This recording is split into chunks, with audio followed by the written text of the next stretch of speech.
Et le Chafetz Chaim, il va nous dire quelque chose d'extraordinaire par rapport à ça.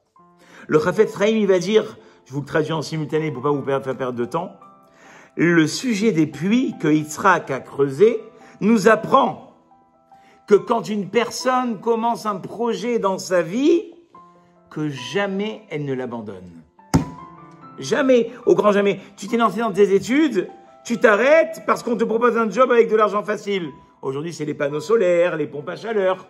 Mais tu as commencé un projet, tu as commencé des années d'études et tu vas aller chercher l'argent facile, c'est pas possible.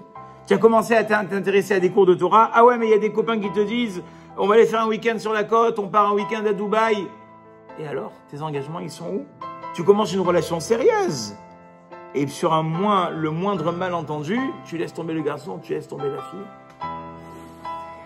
Notre problème, c'est qu'en fait, quand on commence, et ça c'est un midrash, je l'ai retrouvé parce que depuis qu'on est petit, à la yeshiva, on nous le dit ça. Et ça, je vous le dis à vous aussi. Sachez qu'à chaque fois que vous commencerez un projet, ça ira mal. Kol ha'atralot kashot. C'est un midrash. Le midrash, il dit à chaque fois que tu commences quelque chose de nouveau, tu vas rencontrer des difficultés. Ça, moi, je le dis des fois à mes élèves. Ouais, mais Rav, c'est difficile, ces études, c'est difficile, ce projet. Je leur dis, regardez, pendant 40 jours, parce qu'on dit que 40 jours, c'est le secret du changement. Pendant 40 jours, tu ne te poses pas de questions. Tu fais comme les chevaux avec les œillères, comme ça. Tu es concentré sur ton projet. Kol ha'atralot kashot. D'accord? Et nous, malheureusement, qu'est-ce qui se passe?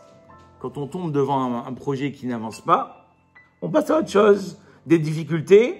Bon, mais je vais essayer autre chose. Et comme ça ne marche pas, on n'a pas laissé le temps d'adaptation à ce projet-là.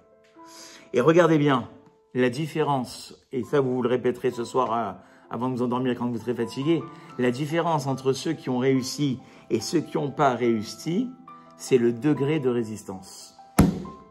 Plus tu résistes à la difficulté, et c'est ça qu'a dit le Rabbi Yitzhak Luria, le Harizal, 1534-1572, à Kol Oler Batar Ha'atrala.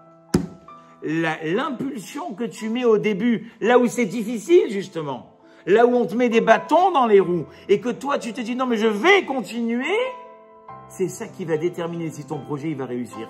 Tu vas dire mais c'est dur, j'arrive pas, il y a tout qui est contre moi. C'est là où tu es en train de décoller en fait.